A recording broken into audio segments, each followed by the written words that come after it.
Welcome to Next on the Tee with Chris Mascaro, the show where you get the inside access to the best minds in the game. Each week, Chris has the privilege of chatting with top instructors, legendary players, course architects, and industry insiders. If you're looking to improve your game, gain a new perspective, or just hear some incredible golf stories, you are indeed in the right place.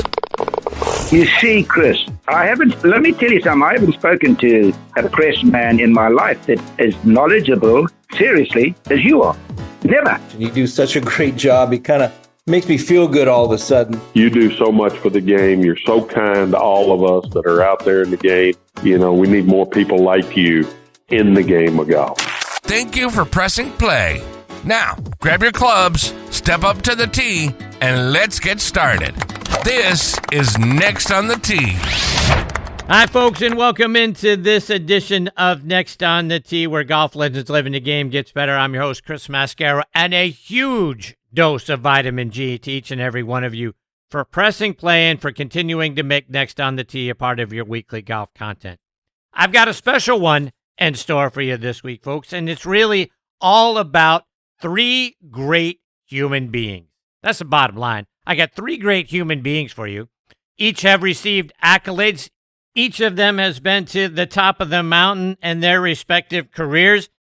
They, of course, overcame a ton to get there, but then there were struggles along the way. Of course, struggles during the early parts of their lives or their careers to get to the top. One of them had to hit rock bottom and then really get their lives back in order and then made the climb all the way back to the top. You're going to hear that wonderful, inspiring story and what it was like trying, and when you get to that rock bottom place, how hard it is, first of all, to realize that you're there and then turn things around. That's a really great story. One of them is a national champion. One of them is a great coach. One of them is an Olympic skater that won a gold medal that has overcome multiple brain tumors to get to the top. It's just an amazing group of three guys who are great human beings who have given back to their communities, that have wonderful stories, and then have gone on to make a positive impact on everybody around them. So who am I talking about?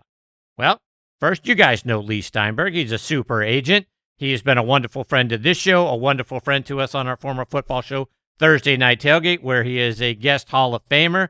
Leigh has done so much, not only for his clients, but for the communities that he and they serve. We're talking about a guy who has been a Lifetime Achievement Award winner by the Orange County Sports Commission. He's out there in L.A. He is a legendary philanthropist, got an award for that. He is a Man of the Year for dozens of organizations like the March of Dimes, Cedar Sinai, the Boy Scouts of America. And also been recognized commendations by multiple presidents. So you know this is a guy that has been special. Now, we know about the great things that he has been able to do for his athletes, right? We know about the 12 Hall of Famers. We know about Patrick Mahomes and the record contracts and all of that sort of thing. But did you know that one of the things that Leigh requires of his athletes is they set up foundations and they give back to their communities? That's not something that he asks them to do. It's not something he wishes they would do. It's something that he requires them to do. You'll hear about the story about the $1 million that Troy Aikman has given back over the course of his long career, not just in the NFL, but in the broadcast booth. You'll hear about the foundation that Patrick Mahomes set up. So you'll hear all about those things. You'll also hear about how Leigh got to the top of the agent business, and then his drug of choice became alcohol, and how that got him back down to rock bottom, what he did when he got there, what he did to get himself back, and how it's not always easy. And I asked this of Leigh, when you've been to the top and then all of a sudden you're at the bottom, not everybody on the way back up is there really rooting you on to make it back to the top. You'll hear about that, plus a whole lot more. Again, just a wonderful human being that Leigh Steinberg is. He joins me here in just a few minutes. Following him is former national champion at UNC back in 1984, won that college national championship, also won an ACC championship, won a couple of times out on the PGA Tour. A good friend, John Inman, makes a return visit to the show. You know how much fun John is each and every time. A guy that brings a smile to your face and just is a pleasure to be around and has so many wonderful stories. His brother Joe, obviously a player as well. So like a lot of combined great stories between the two of them, and you'll hear more of those. But one of the things I get into with John is kind of the troubling thing that we are starting to see now in our game that we never used to see, and that is really the fans getting over the top, right? We saw it last year at the Ryder Cup. Everyone seems to be out after Rory, right? We saw that, like I say, during the Ryder Cup. We saw it again at the PGA Championship. We saw it this past weekend at the U.S. Open around Wyndham Clark, and the thought that, maybe people weren't rooting for him, and I get that on some level, right? Again, we harken back to last year at the U.S. Open and the antics that he did there in the locker rooms that we all took sort of offense to and that sort of thing. We've seen him lose his temper from time to time. One of the things that Tom Petrie has tried to get instilled in me is the fact that, we really shouldn't be rooting against somebody else. Now, look, we in our own lives, right, when we're out there playing on the golf course, and whether we're playing our buddies or we're playing in a tournament, that sort of thing, we never want to win it in somebody else's bag, right? We don't want to root that somebody else makes a mistake that allows us to win a tournament. We always want to win it within our own bag, within our own shots, within our own score, within our own level of play, right? So when we start to see fans boo other players, and again, I get it on some level at a Ryder Cup or at a President's Cup, that sort of thing, but in regular day-to-day tournaments, I mean, our game is sort of built around us being, it's a gentleman's game, it's a ladies' game. We pride ourselves in how we handle ourselves and conduct ourselves out on the golf course. We should really be doing that here too, folks. I mean, for crying out loud, again, when somebody is out there playing and they're not playing well, it's okay. And this is what, like I say, what Tom was instilling in me is don't actively root against that person. I mean, you may not root for them. You may root for somebody else. We all do that, right? We all have our favorites and the people we'd like to see win. But let's not actively root against somebody else. That's not how our game was founded. That's not who we are as golfers. So that's one of the things that I get John's opinion on. We talk through all of those sorts of things. And then one of the other things, we go back to his time at UNC. What a wonderful time it was when he was there at Chapel Hill. Back in the 80s, I mean, some team at UNC was winning a national championship. It seemed like all the time. You look at the men's team and remember Michael Jordan, right? We all remember Jordan in North Carolina winning that basketball national championship. Obviously, John winning a national championship in '84. Their women's soccer team seemed like they were winning a national championship every year for 10 or 20 years. Their men's lacrosse team also winning a number of national championships during that decade. So we'll hear from John what it was like to be on campus and being around when all of that winning was going on. John's fantastic. Like I say, always makes me smile. Another guy who always makes me smile is Scott Hamilton. You know Scott as the '84 men's Olympic gold medalist, right? We marvel at the things that he was able to do on the ice for so many years. This past winter, he was back at the Olympic Games. He did it in February. It was his 10th Winter Olympics in the broadcast booth, tying the great Dick Button. So we'll talk to Scott about a lot of the things that he saw there, right? Pressure and stress and all of that came to the forefront again, right, with Ilya Malinin and his struggles. You'll hear from Scott just how much better Ilya was than all of the other skaters. It just didn't work out this time around for the gold. But that's not all that unusual. Scott points it out, and he takes us through history about how typically the rising stars don't do great in their first Olympics but go on to win gold in their second. We are obviously rooting very hard for Ilya for that kind of an outcome for him when we get to 2030. You'll also hear Scott tell the story of what it was like for him to carry the American flag and lead the U.S. team out at the 1980 Olympics. Now, again, kind of like what we were just talking about a second ago, that was Scott's first Olympics. He wouldn't go on to win gold until '84. But you'll hear what went down from his peers and from the U.S. Olympic Committee to essentially elect him the guy who got to carry out the American flag and lead the team in 1980. We'll also talk about something that he posted recently out on his Instagram page. Go follow him at ScottHamilton84. Something that he posted that hit me right between the eyes, where he says, everything is garbage. Now, he doesn't mean that literally, but you'll hear when you go watch that and you'll hear in the story what he means by that. So a lot of great stuff in store when Scott joins me in the third segment. But all three of these guys, wonderful people, wonderful human beings. They're going to make you smile. They're going to inspire you, and you're really going to enjoy it. So sit back, relax. Let us take your mind off everything else going on in your life for the next 90 minutes or so. If I could ask one favor, though, wherever you're listening to this show, whatever platform that is, if you would go out and subscribe and like the show. You know what the algorithms do. By subscribing and liking, it's going to get the show in front of more great golf enthusiasts and sports fans just like you. Okay, before I get started with today's guest, I want to take a moment to thank a couple of local Pittsburgh area companies that I reached out to and tried when I was reviewing the Best of Pittsburgh awards from last year in 2025. Now, please keep in mind, I reached out to them. They didn't contact me, and these are not paid endorsements. I'm just a fan of their products. I got some samples, and now I'm hooked. And just because they're local Pittsburgh products, you can go online and get them shipped wherever you might be as well, which is why I wanted you guys to know all about them. And as I've said on the last few shows, I'm a huge hot sauce fan. I love trying different sauces and finding ones that have the perfect blend between heat and flavor. And a lot of sauces can bring the heat, but they've got no flavor behind it. Now, that is why I've become a huge fan of Artie's hot sauce. Artie's has found that sweet spot.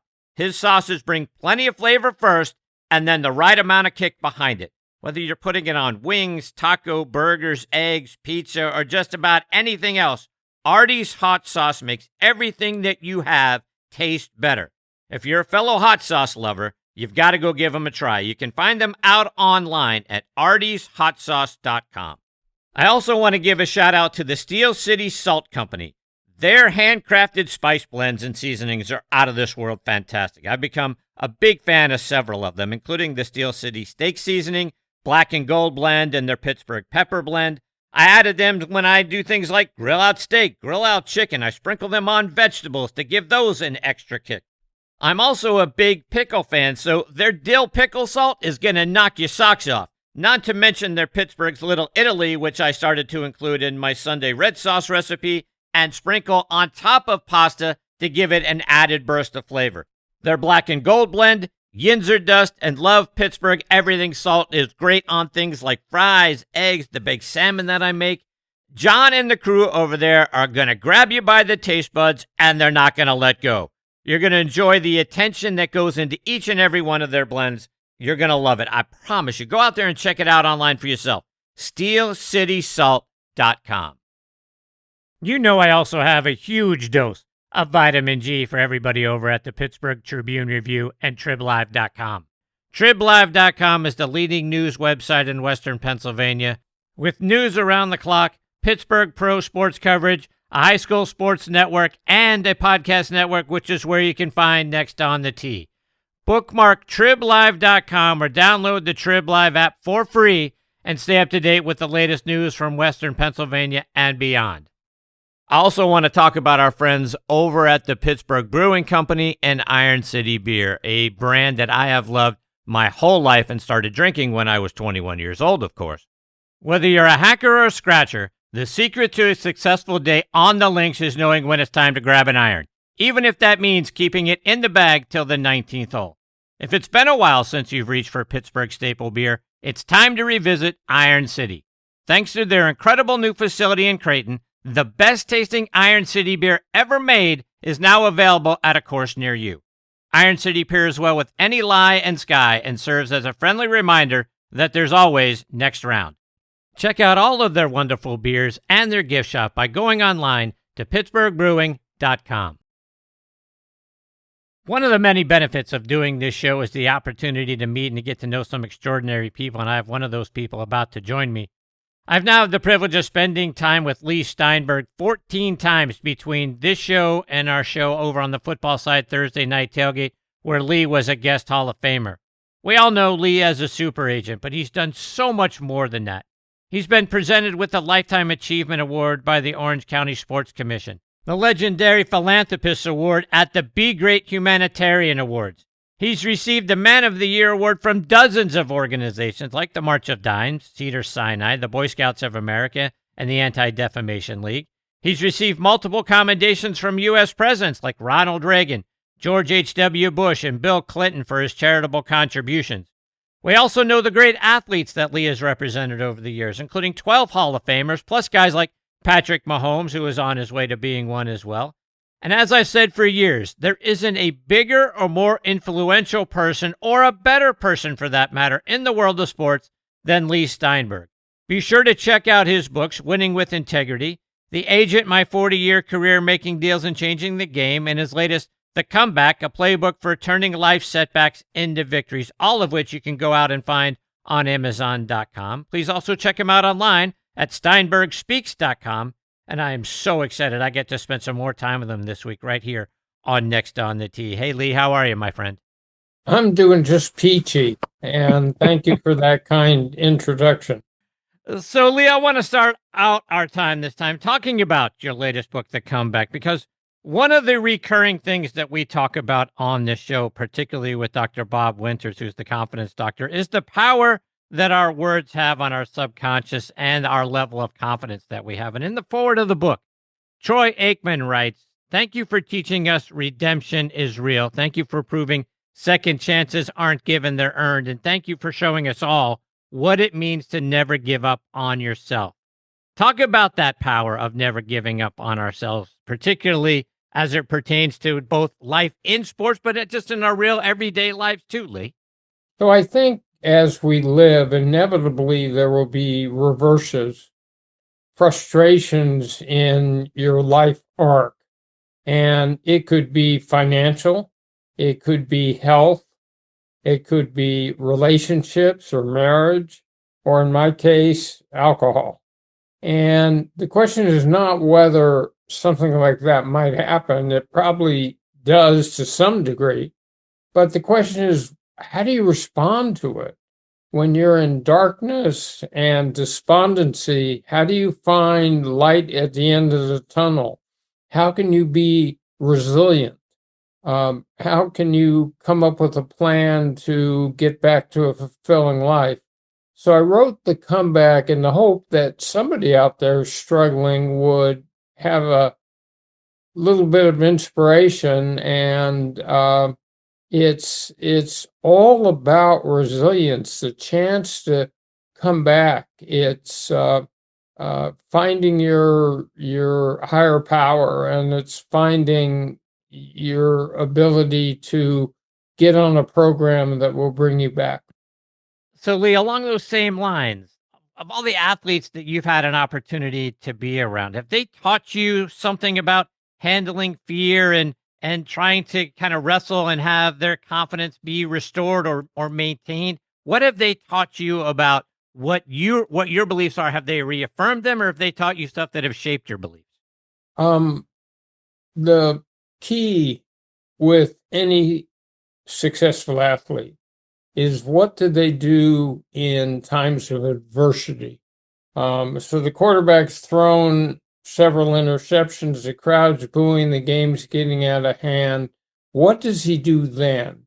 And I watched people like Troy Aikman and Steve Young and Warren Moon and Patrick Mahomes and a whole slew of other players who showed that capacity to be flexible, to adopt a quiet mind, to tune out everything that wasn't essential, and to focus on elevating their level of play and performance in those situations. So I tell those stories in The Comeback, and you have all sorts of things that happened under the surface to big stars, and they all had to gather themselves and deal with it. Could be Troy Aikman, who's told that he's the lynch piece for the Cowboys back in 1989 as the first pick in the draft. And then about a month later, they used the first pick in the SUP draft to pick Steve Walsh, who just won the national championship for Jimmy Johnson. And so now all of a sudden you have a very untalented team, and you got a quarterback controversy. So, or it's Steve Young having to sit behind Joe Montana for years when he probably was in the top 5 quarterbacks, and how he held it together and went to law school and finally came back. So it's lots of or Warren Moon coming out of University of Washington at a time when there was great doubt as to whether a black quarterback had the intellectual capacity and the leadership skills to be a quarterback for a pro team. So he goes to Canada, and then he comes back and spends 17 years and becomes the first African-American quarterback in the modern era to be inducted into the Hall of Fame. Leigh, kind of turning this back to what you mentioned ago, your drug of choice was alcohol. Was there an aha moment for you when you realized that you needed to make a change or things might get dire for you? The hardest thing, Chris, was to break denial. Alcohol tells you you don't have a problem. All the people telling you to address it, they have the problem. And so you have to hit a certain level of bottom where living that way is so inconceivable, it's so abhorrent that you do any kind of work to find the path back. And I was sitting on my father's bed in West Los Angeles, having gone back to my parents' house. And the only thought I had was where I could find more vodka. And I had an epiphany that my dad had raised me with two core values. One, treasure relationships, especially family. And the second, make a meaningful difference in the world in a positive way and help people in pain and help people who couldn't help themselves. And I wasn't living up to either one of them. And I thought, I am not a starving peasant in Somalia or Darfur. I don't have the last name Steinberg in Nazi Germany in the 1930s. I'm not sick in any fundamental way other than what drinking has done. What excuse do I have not to try again? And so I found a 12-step program with a unique fellowship. And once I broke denial, I just got to work. And last March, I celebrated my 16th year of continuous sobriety. That's fantastic. And Leigh, making your way back couldn't have been easy, because when you've made it to the top of the mountain and then fallen, and now somebody else is at the top, people aren't always eager for you to make it back. How did you make your path back? So first of all, I waited for a while. I waited to re-enter the field till I was 3 years sober. So I had enough stability at that point to realize as long as I continued to do the work, I could resist being back in that state. But then I didn't have a divine right to represent players. They reach out for their needs. So I had to be prepared for all the tough questions. How can you guarantee you won't drink again? How can you didn't do a great job managing your own finances. How can you manage ours? There were all sorts of questions I prepared myself for. And then we started back in 2014. And then in 2016, signed the University of Memphis University's quarterback, Paxton Lynch, who ended up going in the first round with Denver. And that was sort of a sign that quarterback, which there were weekends where I represented half the starting quarterbacks, was a client. And then the year after that came Patrick Mahomes and a whole series of stars in the NFL. Leigh, I think many of us look at sports, going back over the decades, people that are around our age, and we think the games have changed so much. Now, like, the rules have evolved over the years. Certainly the dollars involved for player contracts, franchise values, TV contracts have gone up enormously. From your perspective, have the sports changed, if at all, from when you got involved back in the 70s, or is it really just all the dollars around it? No, there's been fundamental change. I mean, just in college sports, the creation of NILs makes high school to college, into free agency for those players. And then they have a second bite at the apple in the transfer portal. You have conference realignment that's totally changed things. You have the hard push towards hooking people into gambling, which is the existential threat to pro sports, because eventually a player with economic need will consort with a gambler and either shade performance, which only the gambler knows, for prop bets, or reveal inside information. And then all of a sudden people start to question whether the games are played on a even playing field. And some people start to think of sports as wrestling, an exhibition rather than a real contest. So let's take a couple of things that you just talked about, because gambling is something that scares the heck out of me, Leigh.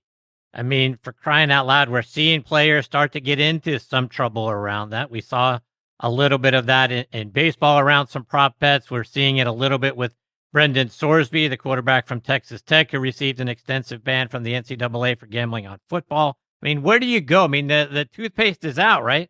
How do we get it back into the tube or get the separation back to where it used to be?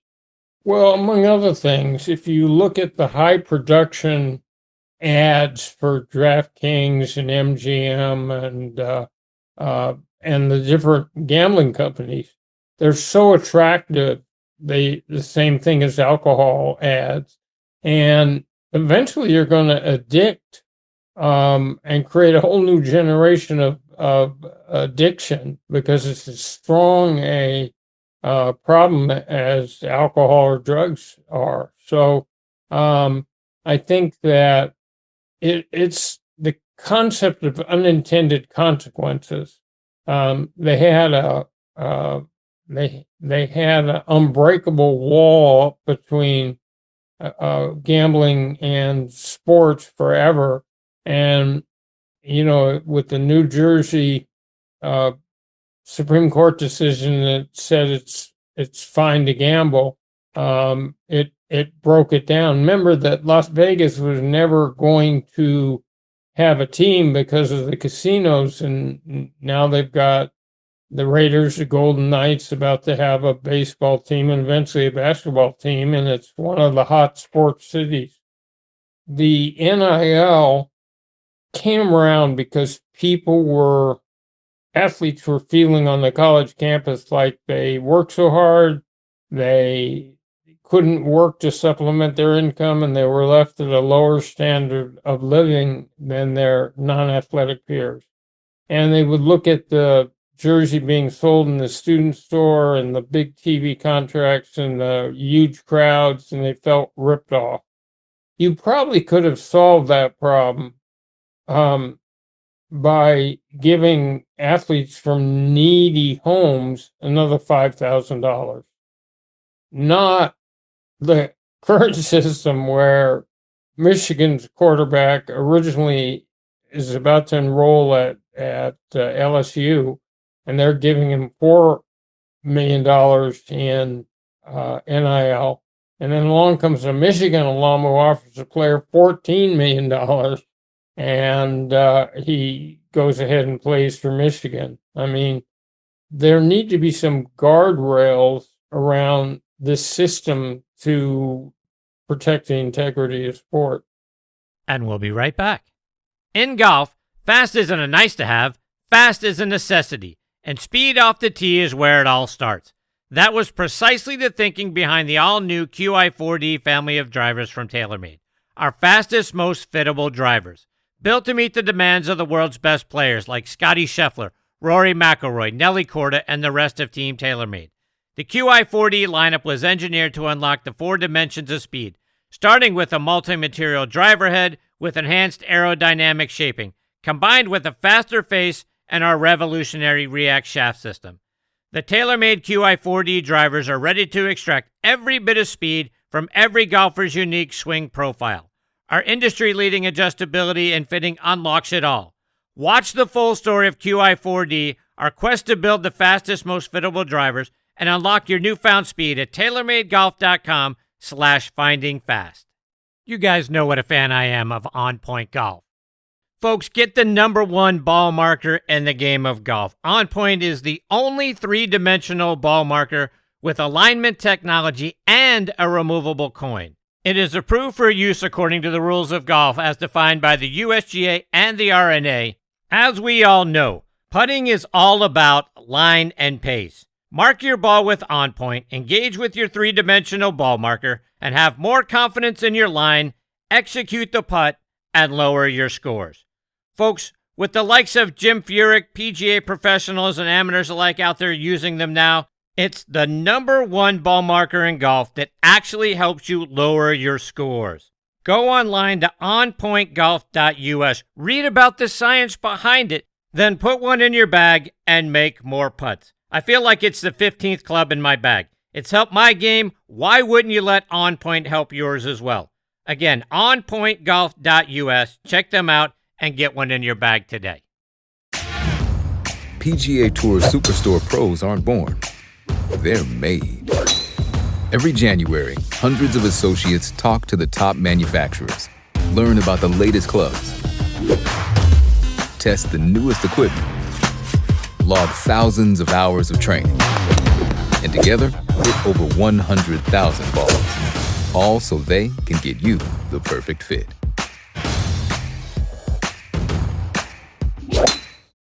Now let's get back to the show. You also mentioned a moment ago conference realignment, and as a guy who went to Cal and lives out there in LA, how do you feel about, we used to have the Pac-8, which became the Pac-10, which became the Pac-12. Now it's essentially the Pac-2 with Oregon State and Washington State being the only two left. How did we lose this great conference?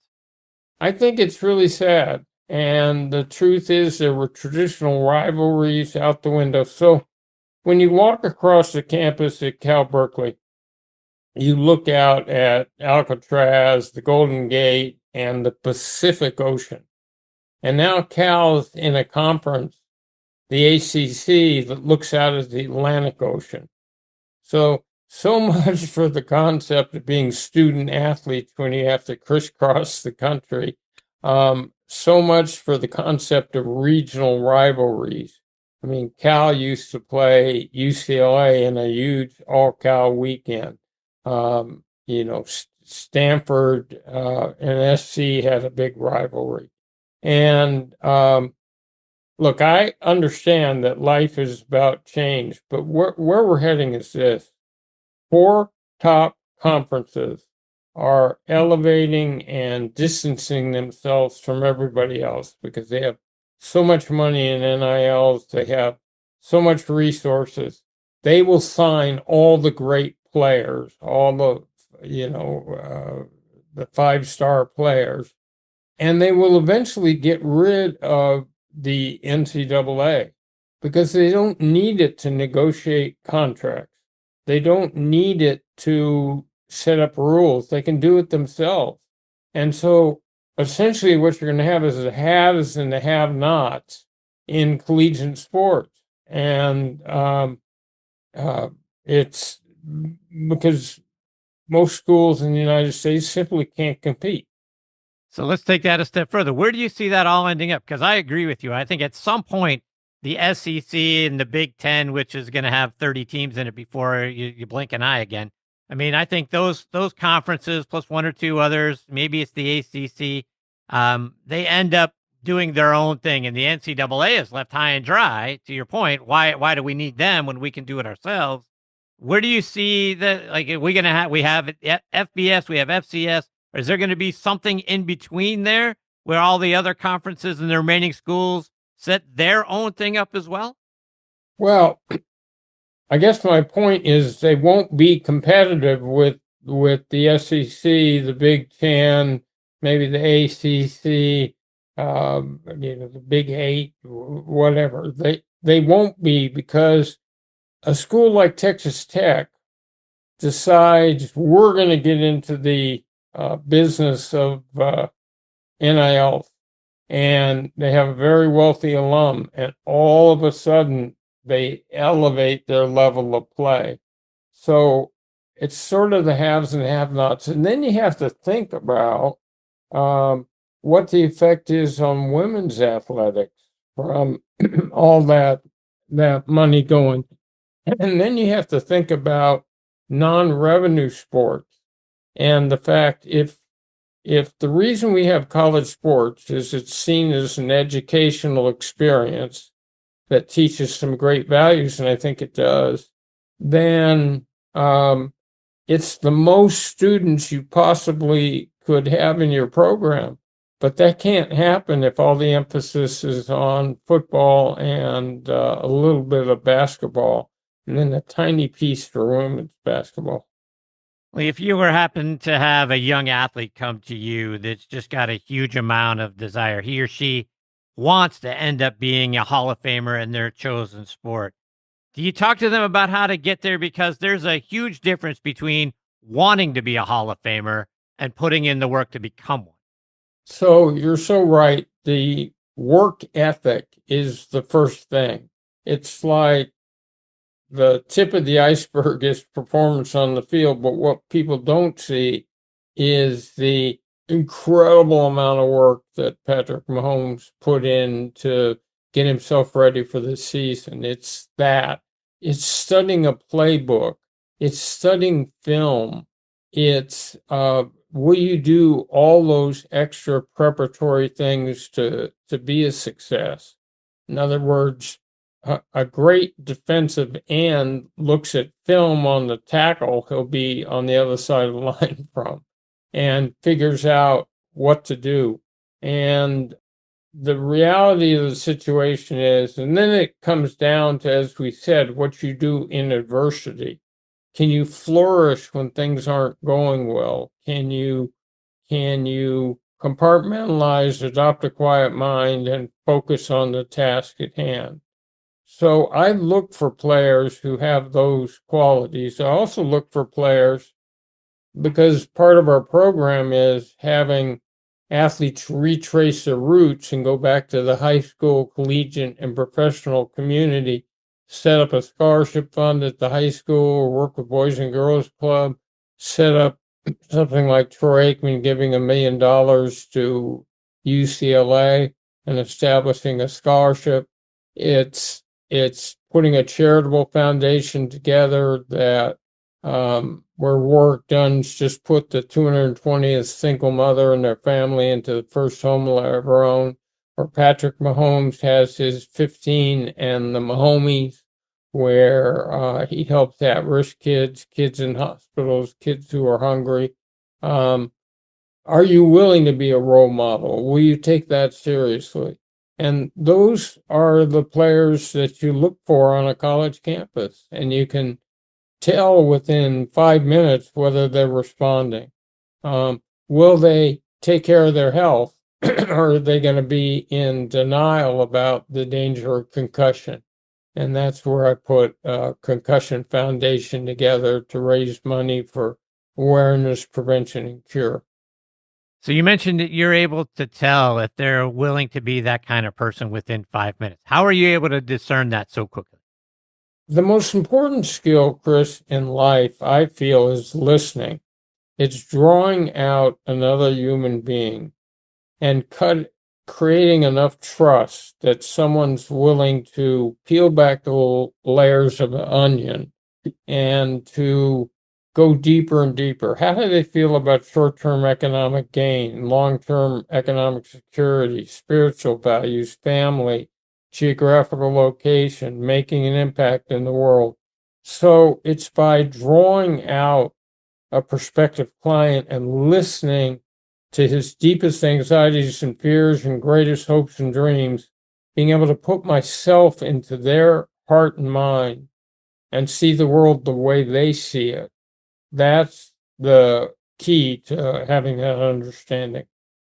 So when you're representing a young athlete, I mean, obviously nowadays it's much different because of the NIL money, but it's always been a pretty big leap from being the star player on your high school team to going to a big school, right? Whether that's an SEC school or a Big Ten school, because the funnel starts to get more and more narrow as you make the leaps. How do you prepare an athlete now who may be the star athlete in high school to not only are they going to a big name program, they're talking about millions of dollars. And now you're talking about kids that are 17, 18, trying to contend with that and wrap their head around it. And then they're going to try to go on from there to even more millions in the NFL. How do you get them prepared for what's going to come their way all of a sudden at 17 or 18?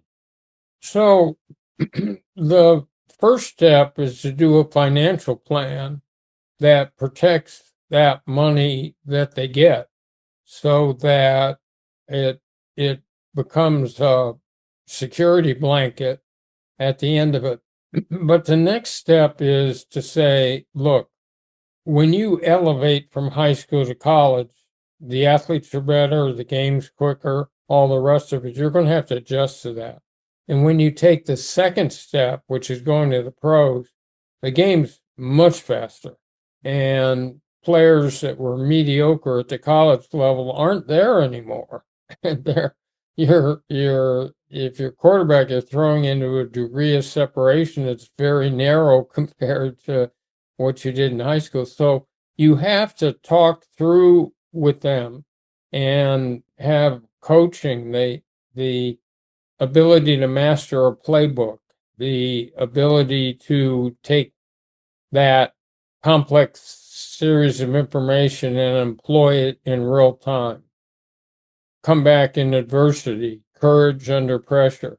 So you talk all those concepts out with an athlete because you're trying to prepare them for every aspect of the experience. Leigh, just a couple more before I let you go. For the young athletes that are listening in, if you had one piece of advice to tell them as they prepare to make the next step, whatever that is, high school to college, college to the pros, have aspirations and want to be great, what's a piece of advice you would give them to at least get them started on the right track? Stay focused on doing those things that will advance your career. Don't spend time obsessing with the ultimate result. Just, we call it staying in process. Stay in the nutrition and the strength training and the practice and everything. Stop obsessing about, will I make this team? Put the work in and focus on that. The results will pay off in the long term. And then be kind to your future self. Do those little things today that may not pay off immediately, but will in the long term. Be kind to your future self. Leigh, remind our listeners how they can go out and get copies of your books, plus also follow you online and on social media. So, and we're on all the usual suspects for social media.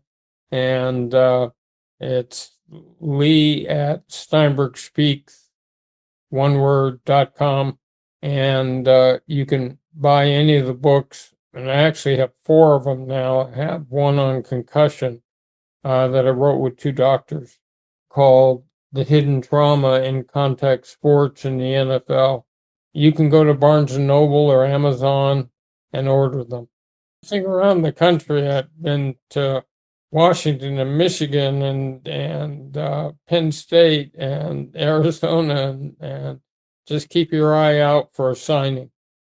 Leigh, I can't thank you enough for taking time out of your incredibly busy schedule to come back and be a part of the show. Like I mentioned, between the two, this is the 14th time I've had the privilege to sit down with you. It was also a huge privilege to see you and meet you in person at your Super Bowl party when the game was here in Atlanta a few years back. I can't thank you enough for all of your support over the years. You've just been incredibly kind and generous with me. You're just one of the great people you get to meet in this life. I'll tell you, I still have the bat you gave me for being in the... Is that right? Yeah, in the Hall of Fame. Oh, I appreciate the fact that you still have it all these years later. That means a great deal to me, as do you. It's got a special place in my office. That's awesome. Thank you so much, Leigh. You're a treasure, my friend. I look forward to catching up with you, hopefully before too long. Anytime. My pleasure. See you, Leigh. That is the great Leigh Steinberg, folks. Like I said, they don't come bigger or better than that guy. I mean, just a wonderful human being. Look, all the things that I read off to you in his intro, the philanthropic work that he has done. Again, at the Be Great Humanitarian Awards, he's recognized. Man of the Year by dozens of organizations like the March of Dimes and Cedars-Sinai and the Boy Scouts of America. I mean, those kind of awards don't just get handed out willy-nilly. It's because of what a great human being he is. And you heard him talk about the importance that he places on his players to give back to their communities, start foundations, and do great things and be leaders, right? He's looking for individuals that want to be a leader, not just say they do, but actually want to, right? As you heard him say, you can tell within 5 minutes if that's genuine or not. So that's the kind of person Leigh Steinberg is. Go out and check out his book. Again, this is the 14th time he's been a part of the show. I'm already looking forward to 15. And like I say, when you're trying to set up, if you have an athlete in the family that you're trying to progress through that wants to be a great athlete, wants to progress up through high school to college and then into pros, you should really ring Leigh Steinberg. Get his books, get in touch with him, follow him, do all of those kinds of things because he's going to get that person prepared to be very successful in their lives. Look forward to catching up with Leigh before too long. Coming up next is another wonderful friend of the show, a two-time winner out on the PGA Tour, and that is John Inman. Before John joins me, let me remind you about the great things going on up at Macklemore. Because this year, get ready to experience a game like never before at the Keep, the brand new Bill Bergen and Reese Jones co-designed course at Macklemore. With its challenging layout and awe-inspiring views, every round here is an unforgettable adventure. Whether you're taking on the signature holes or just soaking in the scenery, the Keep is where your best golf meets nature's finest backdrop. So grab your clubs and join us up at Macklemore. The Keep is open and it's waiting for you. And folks, if you haven't tried 2 Under yet, you really need to. Why? Well, from the first tee to the clubhouse, 2 Under's Joey Pouch is going to keep you comfortable and locked in all round or all day. Build your own bundle by going online to 2 Under, that's the number 2, UNDR.com, and save up to 20%. Now back in Next on the Tee with me is another guy who has really become a wonderful part of this show over the last several years and who always makes the segment so much fun, and that is John Inman. Let me briefly remind you about John's background. He's from Greensboro, North Carolina. He attended Grimsley High School and won the 1980 High School Athletic Association State Championship. Went on to play his college golf at the University of North Carolina, where he was a 3-time All-American. In 1982, he won the ACC Championship. During his senior season, he received the Haskins Award, which is given annually to the College Player of the Year. He was the individual medalist and won the 1984 National Championship. In fact, his 17 under par score broke the scoring record that was set by Ben Crenshaw back in 1971. He also won the Western Amateur in 1984, beating Rocco Mediate 3-2. John turned pro in 85, got through Q School in 86, and got his first PGA Tour win in 87 at the Provident Classic. He won again at the 1993 Buick Classic. I'm staring right at the pin right in front of me here from the Buick Southern Open from that championship year of John's in 1993. And after his tour days, he ended up going back to the University of North Carolina, and he became the head men's golf coach there from 1998 to 2011. He led them to 16 tournament victories, 2 10th-place finishes in the NCAA National Championship. He also played a few seasons out on the Champions Tour and had 3 top 10 finishes there.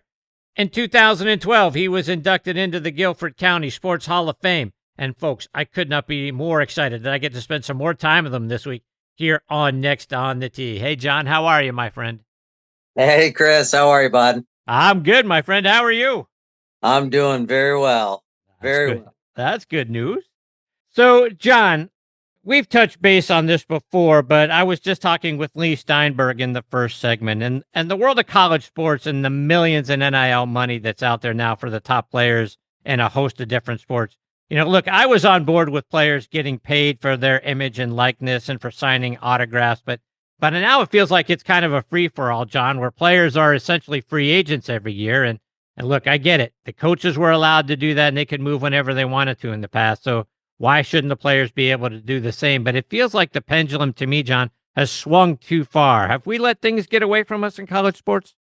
I think there's no question that it's gone way too far in the other direction. And, I don't think there were a lot of coaches that were just, going here and there one year, another year and to another school It, and with the players that now can, just it's free reign. And I mean, it would be so hard to coach because you're recruiting your same kids every year, trying to keep them in the program. It's just, even, with basketball, I'm a big Carolina basketball fan, and, North Carolina. And I mean, it's like I don't know who they are. I don't know where they came from. Oh, wait a minute. He was at West Virginia last year. He was at Arizona. He's from Belgium. He's 25 years old. I mean, it's like, what? Every year it's almost like a whole new squad. So, yeah, that is, to me, that does not, work as, getting people, bought into a university and into the, into the system, and watching kids grow and get better. And, who they are. So yeah, it's a tough time now, I think, in college athletics. Something else, John, that Leigh and I were discussing is the role that gambling is playing in really every part of our lives now, because you can not only bet on the outcome of games, you can bet on the future of things, like when the Iranian war will officially end or what Trump might say in his speech. Betting has sort of crossed over from being a fun thing, in my opinion, for fans to potentially impacting the outcomes of things that happen in our everyday lives. Is that another thing that we've kind of let that genie out of the bottle and now we're stuck? Yep. We're manifesting these things to happen, and, you're not invested in the game or in the team. You're invested in the next pitch or the next basket, or, you've broken it down into, these little bites that don't buy you into the University of North Carolina or the University of Arizona, whatever it may be. And it's just, I mean, my brother always told me they're not building those big, pretty casinos with the money that you're winning. They're building those big, pretty casinos with the money they're taking from you. So, yeah, and it's everybody thinks that, they're an expert. And, I know college athletics. I know this, I know, but it's, everything is a coin flip, and, you're just throwing money out there, and it's a problem. I don't disagree with that. John, switching gears just a little bit, we just saw Tiger and Brian Rolap officially roll out what the future of the PGA Tour is going to look like, a two-tier system that's going to get implemented starting in 2028. You're going to have the PGA Tour Championship Series and the PGA Tour Challenger Series, with players trying to maintain status on the Championship Series or being relegated down to the Challenger Series. And this doesn't even take into effect how that's all going to play together with the Korn Ferry Tour. It feels to me like the PGA Tour is still scrambling around trying to be the LIV Tour. They've overcomplicated things that really worked well from 1968 until 2021 when LIV popped up. This is another thing, John, that I get worried about, that they have made so many drastic changes to something that really all the players wanted was to have more of a say in what was happening on the PGA Tour. And now they have that. But meanwhile, we're just doing all kinds of craziness with what the PGA Tour is becoming. Yeah. And I agree with that too, Chris, because, you always had, the some of the secondary. The first tournament I won, the Provident Classic, was opposite the World Series. And, so everybody couldn't play in the World Series. It was an invitational, but you only had, 3 or 4 of those a year where, you had a kind of a secondary tournament. And now it sounds like, and see, I'm not following it closely enough to even, but it makes sense that that's what they're doing. But over the years, and again, I go back to my brother. He said, when there were 125, exempt players, at tournament meetings, they're like, oh man, there's too many, we need to make it 70, we just need 70, hey, they're on the boat. They're pulling up the ladder. They're on the boat. They don't want to let anybody else get on that boat. And, so that's what happens. And it is a 2-tiered system. And now 3-tiered with Korn Ferry. I don't know how that's all going to work into it. I think it is very complicated. And, we had for so many years, and, from when I was a kid and watching my brother play and then caddying and then playing, and all of the continuity of tournaments. But now you just don't have that. And, I think it's one of the things that, there's always going to be a kind of a turnover in someone who's sponsoring a tournament, but the places you went was very familiar, and now it's just all over the map. So yeah, I don't know if that's a good thing for the PGA Tour. John, one of the things that we continue to see are some golf fans out there trolling some of the tour players. It always seems to be around Rory, at least most of the time. We saw it last year at the Ryder Cup with Rory. We saw it again with him at the PGA Championship. Then we saw the fans at Shinnecock this past week actively rooting against Wyndham Clark. Part of that was likely due to Wyndham's behavior last year at Oakmont, which I can completely get. I mean, I was frustrated with him as well. Plus, I'm sure some of the fans also just wanted to see Scotty win the U.S. Open so that he could be out there and complete the career Grand Slam. They would have been there to see that. Eamon Lynch commented on the Golf Channel that perhaps we should have seen the last major contested out on Long Island because the fans there can't seem to behave. Now, perhaps Augusta National is the one who ultimately has it right with their approach of no cell phones and banning you for life if they catch you doing something they don't like. What are your thoughts? How do we fix this? Oh my God. Well, there's always that group. And I remember when I was young, and when I was first starting on tour, I was hearing the stories about Boston, and I think it was Ray Floyd, and he got mad at somebody said something to him or whatever, and he like threw his 7-iron over into the crowd. He never got that 7-iron back. So there's always been that, but it's not very common, but it is more common, I will say, in the Northeast, in the Boston, New York area is where you kind of hear, out in Phoenix, it's just everybody's drunk and, going crazy, and there's 250,000 people there.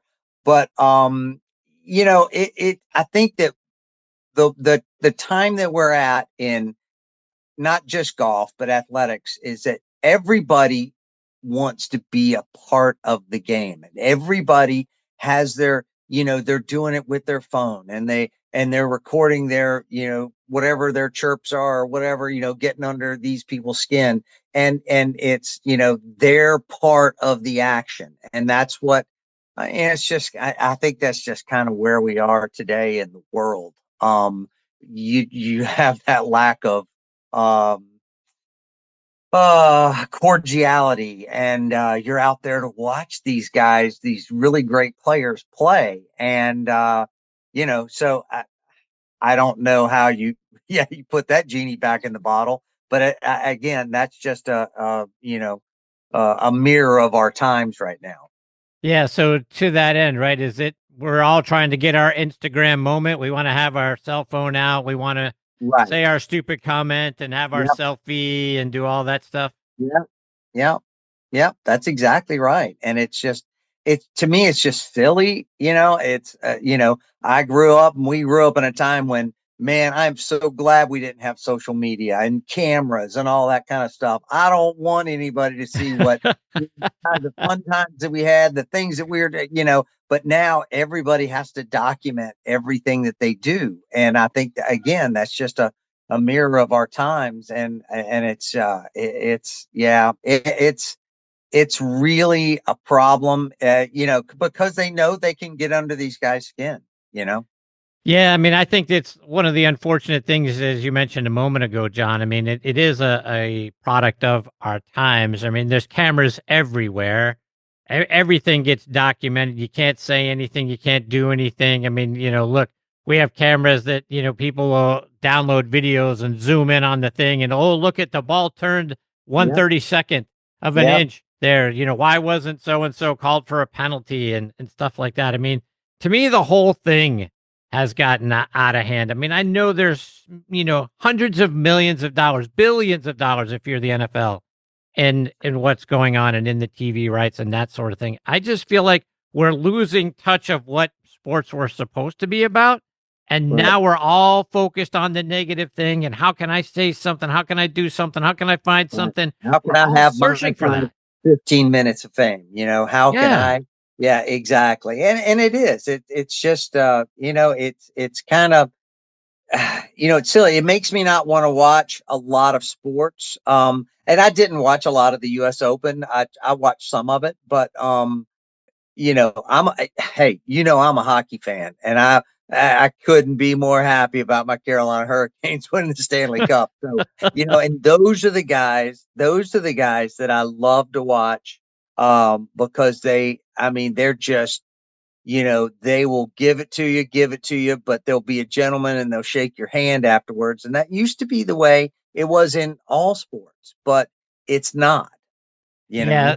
Yeah. And here's the other thing that I feel like has gotten out of hand, and we've seen it time and time again in some of the bigger cities. I mean, the New York Knicks go out and win the first NBA championship that team has seen since 1973. And what do the fans immediately do?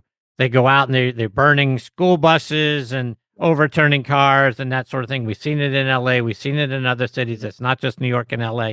It's happening too frequently. And I just kind of scratch my head, John, and think to myself, this is a joyous occasion. My team just won a championship, and the Knicks, situation in over 50 years. What am I going to do? Hey, let's go set a school bus on fire. Where are the ticker tape parades? Right. Where are the good things? I mean, there were good things. I get there were a lot of volunteers that cleaned up and that sort of stuff. Well, why are we overturning cars and burning buses? Exactly. No, and I just think that, people just, I don't know. And I say it a lot of times, some people are just crazy, and you just gotta watch out, because you don't know what's going to happen. And it's sad that these joyous occasions bring out the worst in humanity instead of the best in humanity, Right. Yep. So. Speaking of championships, going back to your college days at North Carolina, you were there when Michael Jordan was there. He helped the basketball team win the national championship in 82. Yep. You were the medalist and won a national championship in 84. The women's soccer team was dominant in the 80s. They won several national championships. Years. What's that? 19 out of 20 years, I think they won the NCAA championship. Wow. Talk about a run. Oh, it's crazy. I mean, crazy. So, you had a lot of national championships going on. I think the men's lacrosse team won a few during that time as well. So it had to be a pretty cool time to be there on campus and around Chapel Hill. Absolutely. And I can't tell you how much fun it was. Me growing up at Wake Forest, my dad, was the project manager who built Wake Forest, and my brother went there, and I was supposed to go there. And when I went to UNC, he was not happy. My dad was not happy at all. But I knew it was the right place for me, and it was wonderful. We had great championships, and this last year, it's funny. I went back and played a couple of guys from my team. They were a couple of years older than me. Said, "Hey, we're going to be at the Executive Cup, the fundraiser for the golf team. Come on, And I said, "Well, I was in town, so I went out and I was going to play." And then there were only three of us, and so the fourth who joined us was Davis Love the Third. What? And he was the one who designed the golf course. And it was great. I hadn't played with Davis since the 90s. And it was so funny because we'd be going along, and I'd be, I was riding in the cart with him. I would look at, I can't believe I'm playing golf with Davis Love the Third. He was like, "Shut up." But then my favorite, every hole, I was like, "Man, what was the guy thinking of this green? This green's terrible." So, that's why we chirp each other. And but it was great because I hadn't played with Davis in a long time, and he joined us, and we got to play, and all four of us played at the same time. So that was really fun. But we knew all of those guys. He was good friends with Michael Jordan, and I knew a bunch of the lacrosse players, and they won in 84, I think 83 or 84. And, it was always a great time there. We always had a lot of fun with, we tried to do more with less. We had a lot of sports and less money than a lot of schools, but we had some really good teams. So, all right, now you played golf with Davis. You got to give us how it went. I mean, who got the better of who? Oh yeah. Well, it was funny. We were playing a scramble. So, and back in the day, like when we played in college, I mean, he could hit it, if he could hit it 100 yards by him. I mean, or 90, he could hit it so far, and it was just crazy. But, I'm only, 20 yards behind him now. But I looked at him and I was like, Davis, he's had surgery on his neck. He's had open heart surgery. He has a new hip. And I was like, good God, but his swing looked beautiful and very consistent, just like it always was, just not as much speed as he always had. But, nobody got the better of the one who played the best in our group was Billy Williford. He was a couple years older. He plays a lot of golf, and man, he had some great shots and a lot of great approaches. And so we had a big time. John, I want to get a quick tip from you. Speaking of your golf swing and how things are going, I want to get a quick tip for our listeners. If you could give one piece of advice to the weekend warriors like me that are out here listening, what's something that you've seen so many of us do wrong over the years, either whether it's with our swing or maybe it's course strategy or course management? What's something that we can do differently or better that might be easy to fix this weekend? The main thing is to always be in balance and to make sure that the club rotates around your center and keeps rotating. You don't flick your hands or whatever. Just, you hold on to the grip, you rotate it back and you rotate through and you just keep holding on and stay in balance, and that's the thing. Just be patient with, people try to hit it too hard. They try to do certain things instead of just making solid contact, and, balance and tempo are key to that. John, remind our listeners, how can they stay up to date with all the great things you're still out there doing, whether they're following you online or it's on social media?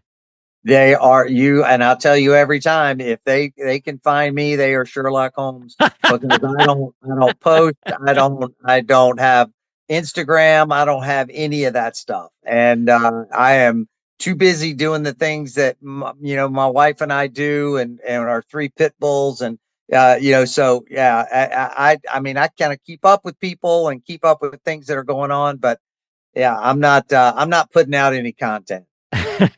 All right. John, it is always so much fun when you are a part of the show. You make me smile throughout the whole segment. I can't thank you enough for that, and for all the times that you have been generous enough to give it up and come here and join me and share your stories and your insights.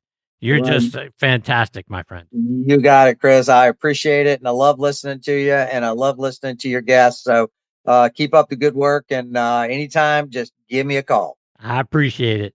Take care, John. All the best to you, Patty, and the rest of the family. Look forward to catching up with you again soon. You got it. See you, John. See you. That is the great John Inman, folks, and he kept talking about his brother Joe Inman, who was on tour several years ahead of him. But the Inman family is just a wonderful group of folks. Both Joe, John's wife, Patty, they're just wonderful individuals. So it's such a privilege to get to spend time with John. Again, this was the 6th time that he has been a part of the show. Like I say, he makes me smile and laugh each and every time he comes on. And then he's got great stories, too. So it's just a combination that you just can't beat. And think of a guy here now that won a national championship, got to be a part of all of those that went on campus back at UNC in the 80s. And then, like I say, he won a national championship, won the Haskins Award as the College Player of the Year. So he was a tremendous player out there. Again, I'm looking at the Buick Southern Open pin from 1993 when he won. So I'm thankful to him. I'm thankful to the family, and I'm already looking forward to the time when I get to have him on a 7th time. Like I say, always fun, always makes me smile. And we'll be right back. Golf season is back, and Sunday Swagger just made sure you're going to be ready. Their new spring collection just dropped. They've got 60 bold, performance-driven styles for men, women, and youth. And if all that isn't enough, well, they just linked up with Pennzoil and Team Penske for a race-inspired collection that brings serious trackside energy to the fairways.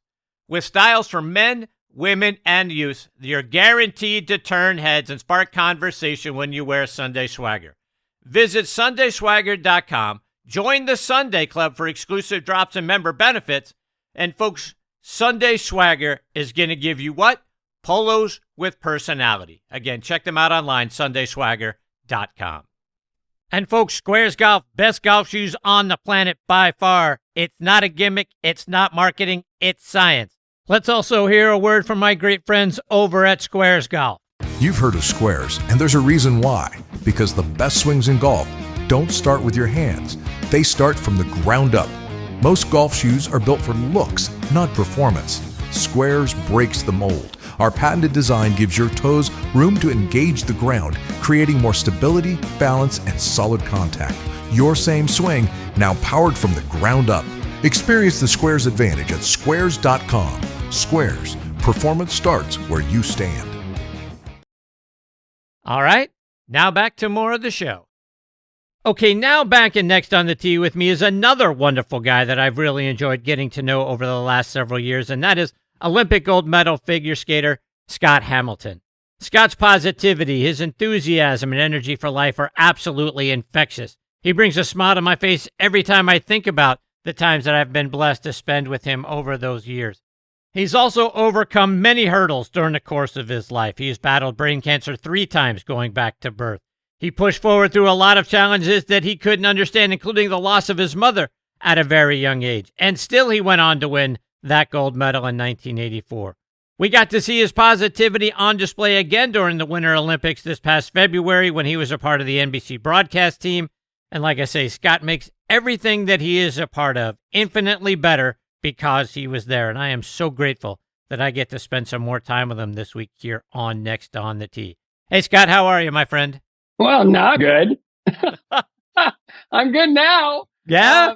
Yeah, because I got that amazing introduction, and I'm humbled, and I'm just so grateful, for your kind words. And it's been, a roller coaster, but, here we are. And, just all the stuff that you shared in the introduction. It's just, just thinking about all of that is just mind blowing. Really is. So I wanted you to take us back to the Winter Olympics in February, Scott. You're over there in Italy. What was it like for you? It was your 10th time covering the Winter Olympic Games. Tell me about it. Yeah. I mean, it ties Dick Button, which is kind of its own honor, which I love, because I have so much respect for him and just his history and his impact on the sport, and just to be able to kind of do my 10th one, it puts me right next to him. It's just, just an honor. But it was a new role. Like, it seems like since Sochi, I've had a different role every Olympics. When we went from Sochi to Pyeongchang, I was doing like a pregame show with Liam McHugh as the host, and he does NHL hockey now for TNT. And Tana Belvin White was the other analyst, and she's a lot better looking than I am. So I think, it was a lot of fun. It was the hardest I think I ever worked in preparation because, we had an hour-long show, and it was a lot of information, and it was, stepping in and not, having current, because I'm not on the road with these guys. I'm not, the commentator, day in, day out. I have to play catch up a little bit to, really get to know these athletes and to be able to tell their stories well. And then 4 years later, of course, after Pyeongchang was Beijing, and that was during COVID. So I did it out of my basement, which was really fun because they took us, I had a spare room that was, it was kind of a bedroom, but we pulled all the furniture out of it, and they put in a big step, kind of like a big backdrop to it that matched the studio in Stamford. And it kind of looked like I was sort of around the studio or maybe in the studio, but I was in my basement. So it was a really wild schedule. I'd get up super early in the morning, go down and have a production meeting, go up, make some coffee, have a little, make breakfast for the kids. My wife would take them to school. I'd go down and do the Olympics, come back up, have a little breakfast, and then go down about an hour later for a wrap up, production meeting and get ready for the next day. And that was sort of Beijing. That was a wild, crazy time of just staying home. And, and then 4 years later, of course, it was Milan. And I really wanted to go back. And I told Molly Solomon, we were at the World Figure Skating Championships in Boston a year ago, March. And I just said, hey, Molly, I really would love to come back and just be a part of this Olympic Games. And she said, really? It's like, well, I was taken back that she would say, really? Because who wouldn't want to do the Olympics? And so she was, yeah, we'll talk internally, and we'd love to have you back. I said, oh, thank you.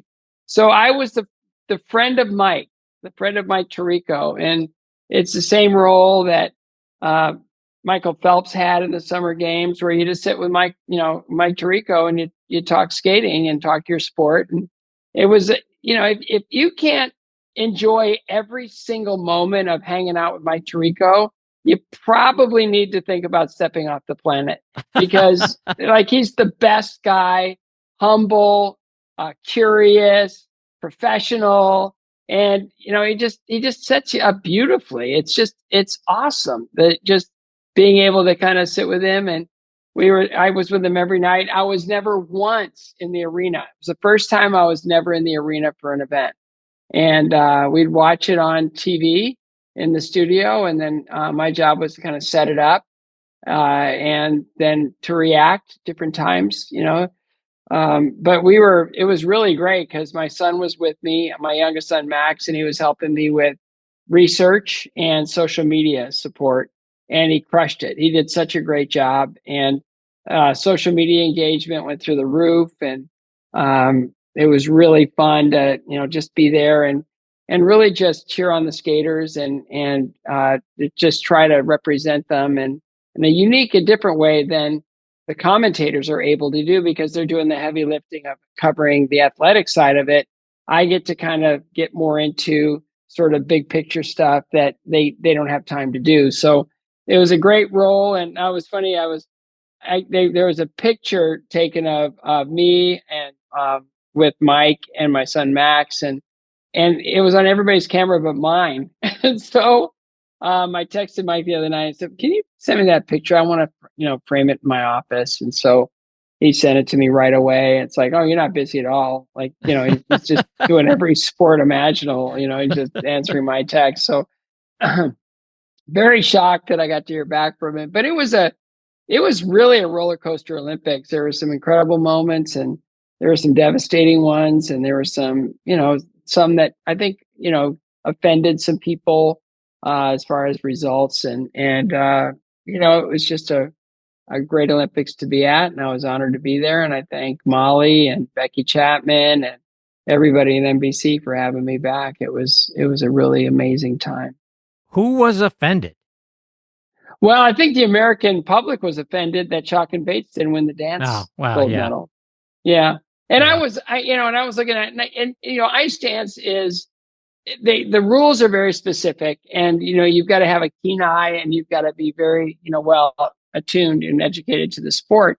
If you miss an edge here, it's devastating. An edge, you can't believe it. It's just an edge. Like, you go from like an outside edge to a flat, and it's like you have an earthquake, so it's kind of crazy. And, but, with the French stepping out of a twizzle in the free dance, I thought, well, it's going to go to the Americans. And the Americans actually had 5 first place boats out of the 9, but it's a point system. So what happens is you throw out the high and the low.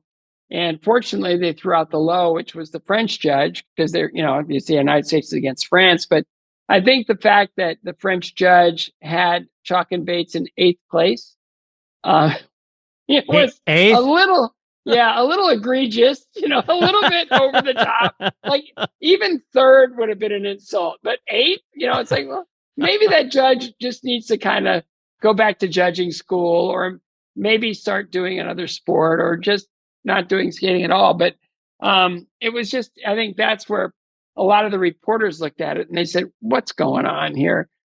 So once you get past all of the technical elements, once you get past all of the requirements and all the point gathering elements in the program, then it just comes down to preference or politics, and you hate to say that, but,